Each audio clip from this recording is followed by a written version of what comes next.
if you are in a reproductive stage or an older adult, but let's say you're taking testosterone, you're taking growth hormone, and you're taking in larger amounts of protein and calories as well because you're supporting the growth of your muscle mass, right? Well, you've got now higher mTOR, right? So that muscle growth, just think of it that way. You've got higher IGF-1 and growth hormone. You've got higher sex hormones. What does that mean? Well, we just read it. What it means then is there's less repair for DNA. There's less repair overall for tissue, although testosterone can help with the overall recovery process. The immune system may not have the same level of repair. You may get more atherosclerosis, which can be seen at higher levels, super physiological levels of testosterone. There may not be as much repair of the brain. Maybe that leads to dementia or Alzheimer's. And then there isn't as much autophagy. And autophagy is the overall repair of the body and removal of a lot of cancer cells. So we have to understand is that promoting the robustness of youth and reproduction through the sex hormones and even growth hormones, things like that, may be detrimental to the long life goals that people may have.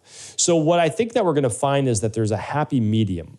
But I will share with you this. Current research shows that those people with the lowest levels and low levels of IGF-1, meaning growth hormone, seem to live the longest. So there is definitely this correlation between having less growth hormone and being able to live a longer life. But there's absolutely a sweet spot because you still need some level of growth hormone and, testosterone or other hormones in your body in order to feel the energy and the robustness and repair of life. So that's what we're going to find. We're not there yet, but this is an interesting theory to keep in mind because until we have, I always tell people, err on the side of caution because you can do things to feel amazing. If you drink coffee on an empty stomach, you boost those adrenaline levels, those stress hormones in your body. That comes at a cost, right? It absolutely comes at a cost.